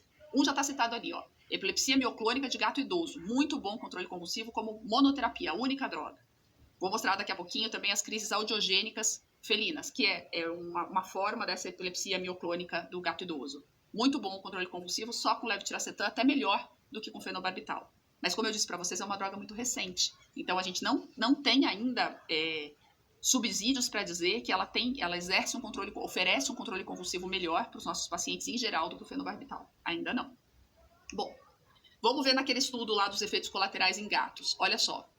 Olha que droga segura. Hipersalivação em gato, menos de 20%. Sedação, anorexia, ataxia, elevação da FA e polidipsia. Gente, se é assim em gato, é menos ainda em cão. Tá? Sempre o efeito colateral dos anticonvulsivantes é maior em gatos do que em cães. Já visto, eu prometo que eu mostrei para vocês. Então, uma droga bastante segura, tá? Vocês estão vendo ali que não tem nenhum efeito que não seja dose dependente. Uma droga bastante segura, o levetiracetam. Essa é a convulsão audiogênica felina. O que é isso? São gatos que nunca convulsionaram, não têm causas extracranianas para convulsão, não têm lesão intracraniana, portanto, eles não. E passam a convulsionar depois de idosos, então eles não se encaixam em epiléticos primários idiopáticos, a despeito de não terem uma lesão intracraniana. E parece ser uma nova apresentação, mesmo não nova no sentido de que apareceu ontem, né? Não é isso, esse paper já é de 2016, 17, 16. Mas é uma outra forma de crise convulsiva, sempre com um start, nesses gatos mais idosos, sempre com um start de barulho repetitivo. Então, são gatos que, se você ficar, eles convulsionam, e eles têm uma ótima resposta ao levetiracetam. Tá escrito aqui, ó. É outro estudo que eu vou mostrar para vocês. Aqui é só relatando, a convulsão audiogênica. Então, são convulsões como essa. Esse é o vídeo do paper. Vocês não estão escutando, mas o examinador está fazendo um barulho repetitivo. Esse paper está relatando as características da convulsão audiogênica. O vídeo é de outro paper, daquele lá da Hasenfrat, que eu mencionei para vocês, mostrando uma convulsão audiogênica. E aí, este paper está dizendo que o levetiracetam, num estudo randomizado, ou seja, aleatório, controlado, teve um ótimo desempenho no controle dessas crises. Aqui, ó. Esses resultados sugerem que o levetiracetam é uma droga efetiva e bem tolerada no tratamento de gatos com essas convulsões mioclônicas, e é mais eficiente até do que o fenobarbital. Então, é bastante importante esse achado. O levetiracetam talvez tenha potencial para ser a droga de escolha em alguns tipos de crises convulsivas, mas a gente não sabe quais são ainda. Esse a gente já sabe, mas nos outros a gente não sabe ainda, tá bom? Eu mencionei para vocês, logo no começo da aula, que a gente tinha o consenso europeu e o consenso dos Estados Unidos. E que, na verdade, eles são muito semelhantes, exceto por algumas considerações acerca dos fármacos. E a grande diferença é a imipetoína. A imipetoína é um fármaco usado na Europa, que não está disponível nos Estados Unidos, aqui no Brasil também não. Ele é bem tolerado por gatos, então esse é o estudo em gatos, ó, anorexia, vômito, ataxia, polifagia, hipersalivação, poliúria e redução de ingestão de água, mas tudo abaixo de 10%. Também é bem tolerado nos estudos feitos com gatos saudáveis e epiléticos. Parece ser uma droga bastante segura, uma droga vastamente usada na Europa, mas a gente não tem nenhuma experiência com ela nos Estados Unidos e no Brasil por questões absolutamente comerciais, tá? Então, por isso que a gente tem dois consensos. E aí a pergunta era, como tratar? Então, aqui estão as pirâmides pensando num paciente felino. Depende. Você precisa de eficácia. O seu paciente felino é jovem, super saudável, tem uma epilepsia idiopática, fígado é bom, rim é bom. Você quer eficácia? É aqui, ó. Fenobarbital, levetiracetam, brometo, em gatos, imipetoína, diazepam como droga de manutenção, mas aqui ele não está falando em segurança. Por isso que o brometo aparece, o diazepam aparece. Ele está falando em eficácia. Não, mas eu também não quero pôr meu paciente em risco. Olha só a imipetoína como ela é segura. Mas a gente tem que levetiracetam mais seguro que o feno. Olha o diazepam. Olha o brometo de potássio como droga de manutenção. Então é isso, gente. Por que a gente usa o fenobarbital? Porque ele é muito eficiente e relativamente seguro. Por que a gente usa o levetiracetam? Porque ele é eficiente e bastante seguro. Por que a gente não usa o brometo? Porque ele é eficiente, mas não é nada seguro. Estou falando em gatos. A gente faz uma sobreposição dessas duas pirâmides para tratar. A gente busca eficácia e segurança. Por isso que as indicações são feno, brometo, levetiracetam em cães, feno, levetiracetam e daí em gatos. A próxima droga. A gente usa gabapentina, a gente usa topiramato, enfim, é o que a gente faz. Essa eu vou deixar para vocês lerem a conclusão desse estudo nos gatos, que eles falam basicamente isso que eu estou dizendo para vocês. O clínico tem que olhar para o paciente dele e tem que ir dosando segurança e eficácia, porque a gente tem uma diretriz, mas a gente não tem estudos que sejam absolutamente conclusivos para tudo, ok? Um resuminho do que está escrito naquelas conclusões. Então, olha, evidências de eficácia são fracas a ausentes, não nos permitem apontar um fármaco de escolha igualmente com base em eficácia e segurança. Então, a gente tem que fazer a nossa sobreposição de pirâmides, o que não significa que não exista um mais eficaz e um mais seguro. Fenobarbital pode ser considerado a primeira escolha se for eficácia. Imipetoína, que a gente não tem, e levetiracetam se for segurança, pensando nos hepatopatas.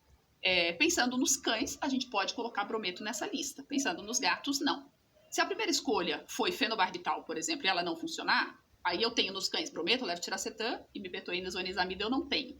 Se a primeira opção foi fenobarbital num gato e não funcionou, eu tenho levetiracetam, e pelo estudo eu fico meio por aí, né? E aí, aqui no Brasil, a gente usa GABA, a gente usa topiramato, mas eles nem integram o estudo. Em gatos, o brometo só deve ser usado em gatos muito refratários, que convulsionem demais, com carta de consentimento do tutor. O diazepam não tem indicação como fármaco de manutenção. Gente, se o brometo pode causar uma pneumonite eosinofílica que pode levar à morte, o diazepam pode causar uma necrose hepática que também pode levar à morte. Então, não tem indicação como fármaco de manutenção. A grande conclusão é essa, que o clínico deve avaliar a eficácia. O cara vai conseguir dar na frequência que eu preciso que ele dê esse remédio? Isso eu só posso dar o levetiracetam BID. Tente, de repente você consegue controle convulsivo. A tolerabilidade individual. Então eu tenho que pôr tudo na balança e observar o meu paciente, tá? Para a gente ter um fármaco que a gente possa dizer, esse é seguro e eficaz, muitos estudos ainda precisam ser feitos. Falar um pouquinho da gabapentina, porque a gente acaba usando na nossa rotina, embora não esteja aí no estudo que eu mostrei para vocês. A dose é 3 a 10 mg por quilo até KID em gato. Perceba, a cada 6 horas para GABA ter uma função anticonvulsivante em gatos. E cão a cada 8. A gente usa uma dose bem maior em cão. A gente no Brasil tem apresentação via oral, a gente costuma usar a transdérmica, mas há muito questionamento sobre a eficácia da via transdérmica. A gente usa mais para dor, e parece que para o controle convulsivo a gente não chega na concentração sérica terapêutica. Bom, ela costuma fazer efeito entre 7 a 10 dias aí. O que a gente tenta com doses tão diferentes em cão e gato é chegar nos 2 microgramas por ml de sangue, que é a concentração sérica tida como adequada terapêutica em humanos. É uma extrapolação, tá? Ela passa parcialmente pelo fígado, mas ela não aumenta a LTFA. Deixa eu falar uma coisa que eu esqueci do fenobarbital. O que é hepatotoxicidade, gente? É LTFA aumentarem 5 vezes a mais do que o teto de normalidade. O teto é 100, 500, hepatotoxicidade. Preciso pensar nisso. Porque a LTFA com fenobarbital vão sempre aumentar. Então, não é aumentar um pouquinho que é hepatotoxicidade, ok? A GABA, ela faz uma passagem parcial pelo fígado, não faz essa indução enzimática. Tem que tomar cuidado se o paciente toma omeprazol, enfim, tem que dar pelo menos com um intervalo de 2 horas, porque reduz a ação a absorção e, consequentemente, a ação da gabapentina. A sedação e a ataxia são dose dependentes. Quanto mais você aumenta a dose da GABA, mais sedado e atáxico o paciente pode ficar. Eu tenho pacientes cães que não toleram 10 mg por quilo, nem CID. Eu já tive que usar 5, eu já tive que usar 7. Tem que ficar atento a essa dose e olhar para o paciente. Não é porque está no bulário que você não pode colocar menos se for necessário, tá? Há alguns estudos associados com fenibrometo em cães, com uma redução de 50% das crises em 50% dos pacientes. Tá? Então, naquela conta que a gente fez, ela diminui, ela tem uma eficácia em 50%. Então, vamos lá. Eu tenho 100 gatos, 85 responderam ao fenobarbital, mais 7 responderam ao levetiracetam, então 92 já tiveram a convulsão controlada, e daí sobram 8 e outros 4 responderam à gabapentina. E os 4 que sobram são os refratários, aqueles que a gente não consegue o controle convulsivo. Tá? Isso acontece. Nesse caso, você tem que revisitar o seu diagnóstico, ter certeza que não tem causa extracraniana, ter certeza que não tem causa intracraniana. Esse bicho é epilético mesmo, eu não estou perdendo nada, você tem que refazer o caminho, tá?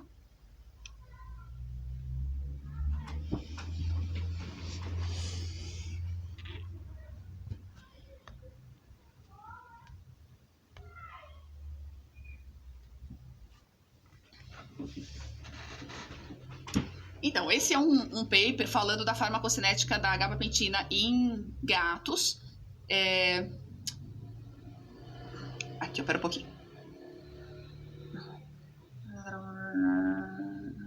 Então, o que ele diz? O que ele diz é que o preparado transdérmico, a rota transdérmica, não é apropriada para gabapentina, tá? Aqui, ó. Isso é bem importante, segundo ele, porque é usado com frequência. E a gente segue usando e, sinceramente, a gente vê um pouquinho de ação na dor. Então, é necessário ter mais estudo, tá? É necessário ter mais estudo. Tem estudos que mostram que não chega na dosagem sérica, na concentração sérica terapêutica. Há muita gente que ainda usa GABA via transdérmica. Eu, pessoalmente, tenho pacientes com GABA via transdérmica para controle de dor, não como anticonvulsivante. Eu não lanço mão da GABA tão frequentemente como anticonvulsivante, porque, percebam, é só no refratariaço, né? Enfim, a gente precisa de mais estudos. Bom, e ainda sobraram aqueles 4 ali, né, no exemplo dos gatos. A gente pode tentar importar a zonizamida, tentar o topiramato. Desses 4, talvez eles ainda controlem 2 e 2 sejam os refratários sem controle convulsivo adequado. Há casos de eutanásia, gente, por descontrole convulsivo em pacientes epiléticos idiopáticos. É muito triste, mas isso existe, e o que é muito importante para o médico veterinário é ele ter certeza absoluta de que ele não perdeu nada no diagnóstico, né? Que esse bicho é de fato um idiopático, que não tem uma lesão intracraniana que possa ser tratada, que não tem uma lesão extracraniana que possa ser tratada, ok? O tupiramato a gente tem no Brasil, tá? Apresentação comercial.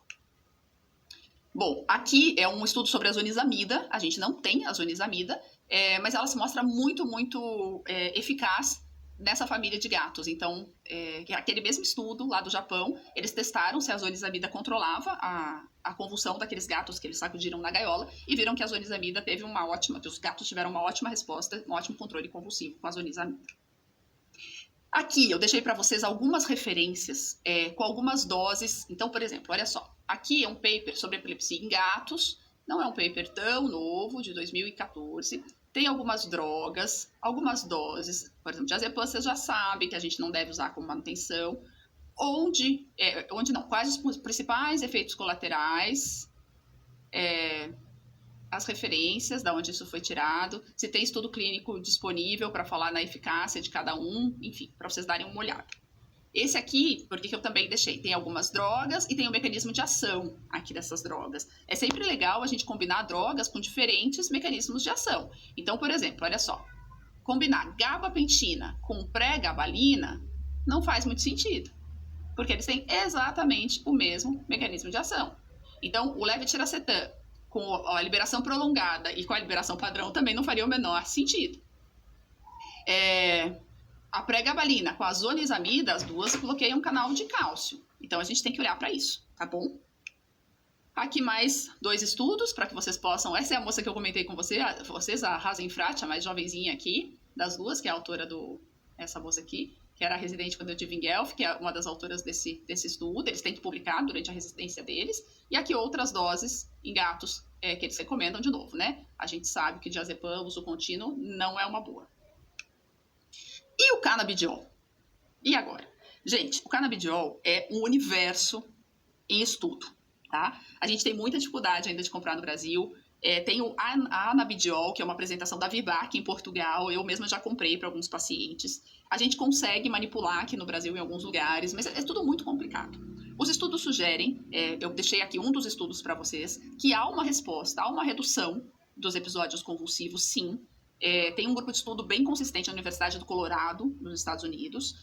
O que eles concluem nesse estudo aqui, que é de 2019, é que tem uma redução do grupo de canabidiol comparado com o grupo placebo, nos episódios convulsivos, da ordem de 33% na frequência de convulsão, mas como isso não é verificado em mais de 50% da população, eles não dizem que é super eficiente. Agora, pelo amor de Deus, se melhorar no meu paciente, eu já estou feliz, né? Só que para você ter uma comprovação científica, é tudo populacional.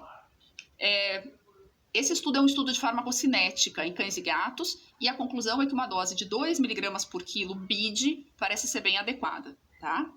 Nos Estados Unidos tem muito, e fora também em Portugal, esse site é de Portugal, tem muitos sites tentando mostrar onde estão os receptores canabidioides, então que você pode ter benefícios de músculos esqueléticos, que você pode ter benefícios viscerais, que você pode ter benefícios intracranianos, enfim, com inúmeras doses propostas, inclusive para convulsão. Parece que a dose para convulsão é esses 2 mg por quilo BID. Tem que tomar muito cuidado com o tipo de óleo de canabidiol que você está comprando, porque ele é uma concentração, e se você der doses excessivas, o bicho fica super alterado. Você tem que ver quanto tem de canabidiol, de canabidioides e de THC, que é exatamente a porção ali da planta que é responsável pelo efeito alucinogênico da maconha, né? Tem uma diferença entre hemp, que é o cânhamo, e a maconha, a marihuana. Então, é uma enorme área para ser estudada. Eu tenho pacientes sobre terapia de canabidiol, sobretudo para dor, com uma boa resposta.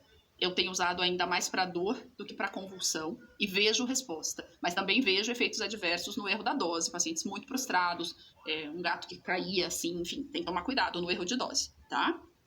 Mas é, sem dúvida, uma fronteira de conhecimento cada vez mais consistente. Outro dia houve nós da Associação Brasileira de Neurologia Veterinária fizemos uma aula online com uma professora que se dedica muito a isso, ao estudo do canabidiol em alterações neurológicas. Eu acho que é uma fronteira que logo, logo a gente já vai dar um passo, só precisa ser mais formalizada, enfim. Bom, então vamos concluir essa aula aqui. Falha essa parte de manutenção, ainda falta um pouquinho de emergência. Não estou conseguindo controlar. a convulsão do meu paciente? Primeira coisa, tá na concentração sérica adequada de fenobarbital? Você fez essa concentração sérica adequada? Com frequência, recebo pacientes em descontrole convulsivo sem concentração sérica de fenobarbital. Fenobarbital a gente não controla pela dose, é pela concentração sérica.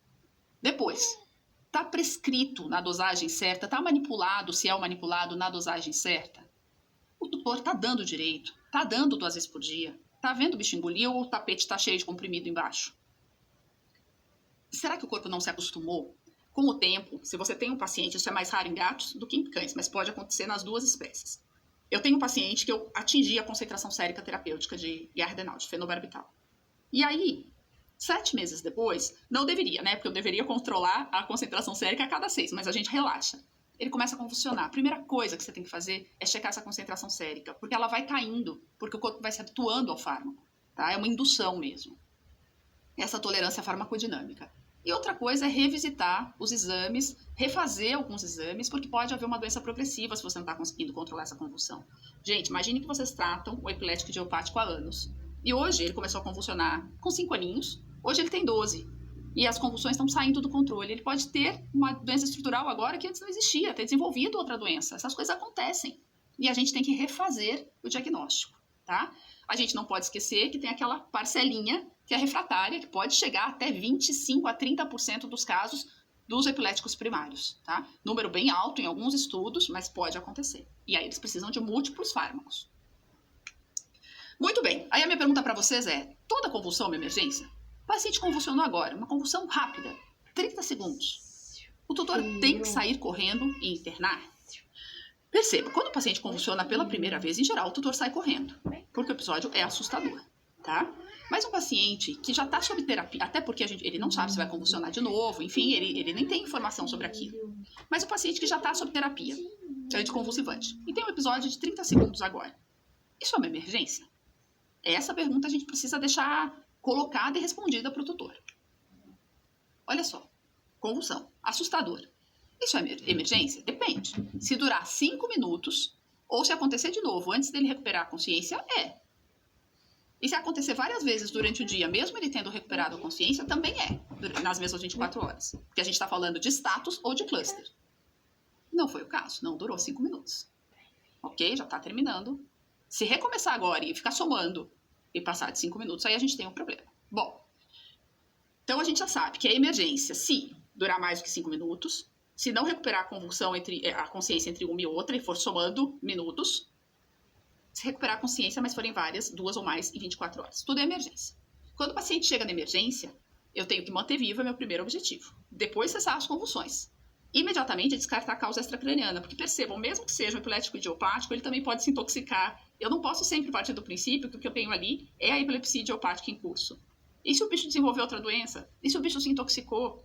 Né? Não posso esquecer disso. Tenho que evitar que o encéfalo sofra mais danos, tenho que permitir que o paciente volte ao normal depois que aquilo for controlado e, por fim, saber o que está acontecendo. Olha só, esse paper é de 2014, do Patterson, eu acho ele bem bom no passo a passo da abordagem de emergência. E é ele que eu vou deixar para vocês, tá? Vamos lá. O paciente chegou convulsionando, o que eu faço? Que é o que está escrito ali, ó. First Line Initial Therapy. Diazepam. Não interessa se é cão ou gato, você faz diazepam. De meio a 2 mg por quilo, intravenoso, até 3 vezes. Posso fazer intranasal e posso fazer pelo reto? Pode, mas saiba você que intravenoso age rápido. Intranasal demora 2 minutinhos, já agiu. Intranasal demora 4,5, intraretal 14. Então, o melhor é fazer intravenoso. Intervalo, se eu fiz intravenoso, 3 minutinhos eu posso fazer uma segunda aplicação, se não parou de convulsionar, porque afinal tem que ter funcionado em 2 minutinhos. E eu posso fazer até 20 miligramas. Isso é limitador para paciente muito grande, né, gente? Bom, se o paciente já toma fenobarbital, não comece com meio miligrama por quilo, comece com 1. Não tem o diazepam, ele é cardiopata. Faça midazolam. Midazolam eu posso fazer intranasal, mas eu não posso fazer intraretal. Preste atenção. O diazepam eu não posso fazer intramuscular e subcutâneo. O midazolam eu não posso fazer intraretal. Não absorve. Faz abscesso e não absorve. Lorazepam, ele não é lipídico, a gente não tem injetável no Brasil, não é uma opção pra gente. Fiz isso. Até 3 aplicações. Preste atenção também que a dose muda, tá? Intranasal aqui, ó. E aqui, gente, pode mudar a dose intraretal também, porque uma parte se perde. Fiz isso. Parou de convulsionar? Aí eu vou acessar a terapia de manutenção, que é tudo que a gente conversou até agora. Não parou de convulsionar. Bom, então, em seguida, se não parou de convulsionar ou se voltou a convulsionar, vou ter que lançar mão de outras coisas. Fenobarbital, 2 a 6 miligramas por quilo intravenoso, demora de 20 a 30 minutos para fazer efeito, eu posso fazer até 24 miligramas por quilo. Você pode fazer esse fenobarbital se o bicho não parou de convulsionar, ou você já pode fazer quando você fizer esse seu diazepam inicial aqui. Por quê? Porque esse vai agir rapidinho. E quando o efeito desse diazepam estiver passando, o efeito do fenobarbital está começando. Bem, filho. Eu prefiro fazer assim. Eu não deixo o fenobarbital para a segunda linha, como esse paper propõe, mas vocês podem deixar. Tem vários protocolos. Você pode fazer de 2 a 6 miligramas por quilo intravenoso. Você pode fazer 6 miligramas por quilo intravenoso e fazer uma dose intramuscular, porque a curva de absorção e efeito, ela vai ser diferente no tempo. Então, enquanto um está atuando, o outro ainda está começando a atuar, tá? Se é intravenoso ou intramuscular. Não esquece que o máximo é 24 miligramas por quilo dia. Tá? É bastante, 24 miligramas por quilo dia é bastante de fenobarbital. Eu faço desse jeito, porque como eu vou ter uma ação ali em 30 minutos, eu vou ter um efeito continuado depois que o diazepam deixar de agir. Muito bem. Eu fiz 3 doses, então, do meu diazepam. O paciente não parou de convulsionar. Eu já fiz o fenobarbital intravenoso, intramuscular. O paciente voltou a convulsionar. Vou pôr na infusão contínua de diazepam. Tá ali, então, a taxa da CRI, que é a taxa de infusão contínua. 0,1 a 0,5 miligramas por quilo por hora. Você pode subir até 2 miligramas por quilo por hora. Cuidado, ele pode cristalizar em solução que tem aqui em contato com o ringer lactato, a gente tem que tomar cuidado. E ele também ele pode ser absorvido pelo plástico dos equipos. Então, o melhor é fazer por poucos períodos curtos. E então, a cada 6 horas, por exemplo, você refaz essa infusão, porque senão ele vai perdendo efeito, é absorvido pelo polivinil. Não pode misturar com ringer lactato, o diazepam. Você também pode fazer infusão de midazolam. Se você não tem bomba de infusão, você pode ficar fazendo bolos, mas eu fortemente sugiro que se você não tem bomba, você encaminhe esse paciente, ok? O levetiracetam, se a gente tivesse intravenoso, você também poderia fazer, mas a gente não tem no Brasil. Então tá, você já fez 3 aplicações de diazepam, bicho já fez um fenobarbital intravenoso, intramuscular, bicho não parou de convulsionar. Você pôs na infusão contínua, 0,5 mg por quilo por hora, não parou de convulsionar. Você já subiu a 2, não parou de convulsionar. Putz, você vai ter que ir para mais uma fronteira de tratamento. E se ele parar na taxa de infusão contínua? Se ele parar de convulsionar, você pode reduzir 50% dessa dose a cada 12 horas. Então, você deixou 12 horas lá, 1 miligrama por quilo, ou meio. Depois de 12, você pode passar, se for 1 para meio, se for meio para 0,25. E na próxima redução, você já pode fazer a cada 6. Do 0,25, você pode suspender.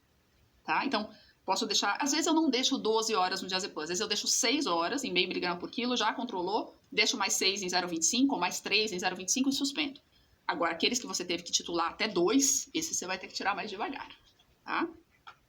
Bom, o diazepam permite que você faça um exame neurológico no paciente 30 minutos depois do fármaco suspenso, mas sempre vai ter o edema da convulsão que levou o paciente à infusão. Fenobarbital, quando você faz, e você sempre faz se chegou à infusão, quando você fez loading assim, de fenobarbital, você só vai tirar todos os efeitos causados por ele depois de 48 horas de aplicação do fármaco. Então, o exame neurológico fica alterado nesses pacientes, tá?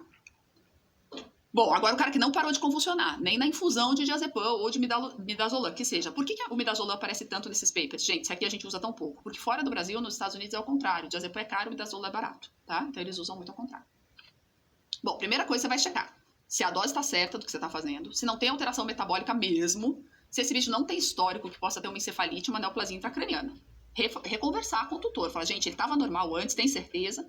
A terceira linha de terapia é você colocar no propofol. Então, você faz um bolus e depois você põe na infusão contínua, faz um bolus de 1 a 4 miligramas por quilo e depois põe na infusão contínua de 0,1 a 0,6 miligramas por quilo por hora. Pode manter o propofol por até 6 horas de infusão e começar a desmamar, porque depois disso não dá. Cuidado que o bicho pode entrar em depressão respiratória, você tem que entubar. Lembra que é no máximo 24 miligramas por quilo e 24 horas também. Você pode tentar o pentobarbital, o tilpental. Essa é a dose de infusão contínua do tilpental. Essa é do pentobarbital. Tá? O tilpental, as UTIs gostam bastante, tem que ficar atento à arritmia, mas do ponto de vista gastroentérico, sobrecarrega muito menos do que o diazepam. Bom, não parou de convulsionar. Gente, esse paciente é um paciente de hospital. Esse paciente não pode estar mais em clínica, já tem que ter sido transportado. Opções. Você pode fazer inalatória. Tem que ser isoflorano. Por exemplo, enroflorano não adianta, não é qualquer inalatório, porque ele reduz o limiar convulsivante. Você pode fazer ketamina para tentar ver se param as convulsões. O brometo, e ver só se você mandar manipular, dificilmente você vai ter. Só serve para cães, não para gatos, tá aqui a observação. Todo o resto está servindo para ambos, que eu tô falando. Levetiracetam, a gente não tem injetável, podia fazer em casa, subcutâneo, se tivesse. A gente pode tentar IR, já tem intraretal. Já tem estudos que mostram que IR funciona, tá? A gente usa a apresentação oral intraretal. Essa é uma boa alternativa, gente, para pacientes hepatopatas, que tenham chance e estejam convulsionando loucamente, porque só com diazepam e com fenobarbital a gente não vai conseguir, né? E nem é o mais indicado. Então, a gente pode fazer levetiracetam intraretal nesses pacientes. Muito bem. Bom, esses pacientes na emergência, eu não posso esquecer do ABC do trauma, que é o ABC de qualquer emergência. Via aérea está patente? Ele consegue respirar? Eu estou ofereça sempre oxigênio. Sempre. Esses pacientes estão com estado mental reduzido, eles aceitam máscara em geral. Ele tem pressão, ele tem volemia. Lembra que a solução salina vai lavar o brometo, mas tem que ser na solução salina a infusão de diazepam. Não esqueçam disso. Tá? Acompanhar sempre débito urinário, lactato, tempo de preenchimento capilar. A temperatura não pode ficar subindo, convulsão aumenta a temperatura, mas isso pode causar rabdomiólise, que é a morte das fibras musculares, e isso se deposita no glomérulo, leva à insuficiência renal aguda. Então a gente tem que reduzir essa temperatura, esfriar esses pacientes. Hipertermia, hipóxia e hipotensão vão agravar as lesões neurais que a convulsão já tende a causar, ok? Enquanto eu estou fazendo tudo isso, exames que eu devo fazer. Hemogasometria. Devo ver uma acidose metabólica. Se eu tiver acidose respiratória, eu tenho que corrigir. Vou fazer eletrólitos, glicemia, hipoglicemia, tenho que corrigir. Posso fazer uma tiamina, porque eu não sei se essa convulsão tem algum fundo nutricional? Posso. Se tiver hiperglicemia, tenho que ver se a fluido deu conta de baixar essa hiperglicemia depois que as convulsões cessarem. Hemograma e bioquímico, tem que repetir depois de 48 horas, porque a convulsão pode causar alterações transitórias. Urinálise, para que serve? Para ver se não teve mioglobinúria ou se não está caindo esse débito, até pela rabdomiólise. O eletrocardiograma, porque eu posso ter por dano isquêmico ao miocárdico, tenho que monitorar. Pressão, animal tem que se manter normotenso.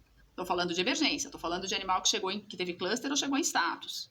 O mundo ideal é a gente também coletar ácidos biliares, ter um painel toxicológico, que é muito difícil no Brasil, a gente não tem nos serviços painéis toxicológicos. Ter um líquor, ter uma ressonância, ter uma concentração sérica de fenobarbital, tudo isso é o ideal, mas poucos exames saem ainda durante a internação do paciente. Protocolos mais controversos. Esse paciente pode receber manitol? Pode receber manitol. A dose é de meio grama a 1 grama por quilo intravenoso em 15 minutos. Você pode fazer uma aplicação sim até entender o que está acontecendo e até ter exames. Alguns pacientes, os renais, não vão ter indicação de manitol, mas uma aplicação não vai colocar em risco a vida deles. Posso fazer uma dose de corticoide, de dexametasona? O ideal para algumas doenças é não fazer, mas na hora que o paciente chega em status ou teve cluster, você não sabe que paciente é aquele. Se você já souber, gente, tem uns que você sabe que não adianta fazer. Mas você pode fazer uma dose até 0,25 mg por quilo intravenosa, isso não vai alterar o seu líquor, e ainda que a causa seja, por exemplo, como a gente viu, uma doença infecciosa, ela vai ajudar numa inflamação inicial.